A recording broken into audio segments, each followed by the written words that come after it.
एक बार की बात है। एक बड़ा ही नामी गिरामी और धनवान व्यापारी था जो शहर में अपनी एक बड़ी कंपनी का मालिक था। वो नमाजी भी था, दान पुण्य भी करता था और अच्छे कर्मों में विश्वास भी रखता था।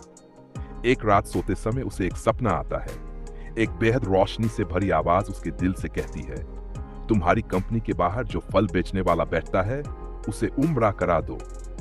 वह व्यापारी नींद से जागता है, थोड़ी देर सोचता है, लेकिन इस बात को एक मामूली सपना समझकर भूल जाता है। अगली रात वही सपना दोबारा आता है, आवाज और भी साफ सुनाई देती है, वही फल वाला, वही संदेश।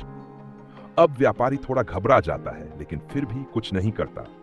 तीसरी रात वही सपना फिर से आता है। अब उसका दिल बेचैन हो उठता है। वह समझ जाता है कि यह सपना कोई आम सपना नहीं, बल्कि ऊपर वाले की तरफ से कोई इशारा है। अगली सुबह वह अपने ऑफिस के एक नौकर को भेजता है कि जाओ उस फल वाले को बुला लाओ। थोड़ी देर बाद वह गरीब सा साधारण कपड़ों में थके हुए चेहरे वाला फल वाला आता है, जिसकी हालत देखकर कोई नहीं कह सकता था कि यह किसी बड़े इनाम के काबिल हो सकता है। उसका चेहरा सांवला था, दाढ़ी बड़ी हुई थी, कपड़े मैले थे और चाल में एक शर्म और संकोच था। वह ऑफिस में चुपचाप खड़ा हो जाता है तो व्यापारी मुस्कुराकर कहता है, भाई मैं तुम्हें 3 दिन से लगातार सपने में देख रहा हूं और हर बार मेरे दिल को यही बात समझाई जाती है कि तुम्हें उम्रा करवाना है। इसलिए मैं चाहता हूं कि तुम मेरे साथ उम्रा पर चलो, सारा खर्चा मैं उठाऊंगा। यह सुनकर फल वाला पहले तो हंस पड़ता है और कहता है, साहब मुझ जैसे गुनहगार आदमी को उम्रा? मुझे तो ठीक से नमाज पढ़नी भी नहीं आती, मैं क्या खाक खुदा का घर देखूं? लेकिन व्यापारी बड़े प्यार से कहता है, जब ऊपर वाला बुला रहा है तो मैं कौन होता हूं मना करने वाला? मुझे तो बस जरिया बनाया गया है। फल वाला थोड़ी देर चुप रहता है, फिर उसकी आंखों में आंसू आ जाते हैं और वह कहता है, अगर खुदा की मर्जी है तो मैं कैसे इनकार करूं? फिर उम्रा की तैयारियां शुरू होती हैं। व्यापारी उसके लिए कपड़े सिलवाता है, पासपोर्ट, टिकट, एहराम सबका इंतजाम करता है और कुछ दिनों बाद दोनों साथ में मक्का शरीफ के लिए रवाना हो जाते हैं। मक्का पहुंचकर वह फल वाला एकदम बदल जाता है। कभी काबा की तरफ देखता है और रोने लगता है, कभी सजदे में गिर जाता है, कभी घंटों घंटों इबादत में डूबा रहता है। उसका चेहरा अब पहले से कहीं ज्यादा रोशन लगने लगता है, मानो कोई बोझ उतर गया हो। व्यापारी भी इबादत करता है, लेकिन उसका ध्यान उस फल वाले पर टिका रहता है। उम्रा के सारे अरकान पूरे हो जाते हैं, तवाफ, साई, नमाजें, सब कुछ इत्मीनान से होता है। एक रात दोनों होटल के कमरे में आराम कर रहे होते हैं। सुबह जब व्यापारी उठता है तो देखता है कि वह फल वाला सजदे की हालत में ही अपनी आखिरी सांस ले चुका है। उसके चेहरे पर अजीब सी शांति थी, एक मासूम सी मुस्कान और उसकी आंखें बंद थी, जैसे खुदा से मिलने का वक्त पूरा हो गया हो। व्यापारी कुछ देर तक उसे देखता रह जाता है, आंखों से आंसू बहने लगते हैं। वह समझ नहीं पाता कि ऐसा कौन सा नेक काम था जो इस शख्स को ऐसी खूबसूरत मौत नसीब हुई।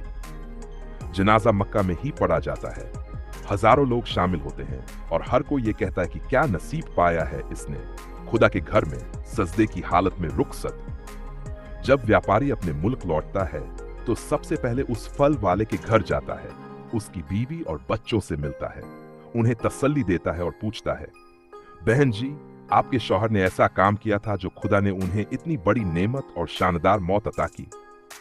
उसकी बीवी थोड़ी देर खामोश रहती है, फिर उसकी आंखें नम हो जाती हैं और बताती है, साहब मेरे शौहर बाहर से जैसे भी दिखते थे, गरीब, साधारण, और कभी कभी तो खुद मुझे भी लगता था कि ये खुदा के कितने करीब होंगे। लेकिन एक काम था जो वो रोज करते थे। हमारे मोहल्ले में एक विधवा औरत रहती है जिसके 4 छोटे बच्चे हैं। वह बहुत परेशान रहती थी, किसी से कुछ मांगती भी नहीं थी। मेरे शौहर हर दिन अपनी रेहड़ी से अच्छे अच्छे फल देते थे और एक थैली में भरकर उस औरत के दरवाजे पर चुपचाप रख आते थे। कभी घंटी नहीं बजाते थे, बस धीरे से कहते थे, बच्चों खाना रख दिया है ले लो, और फिर चुपचाप लौट आते थे।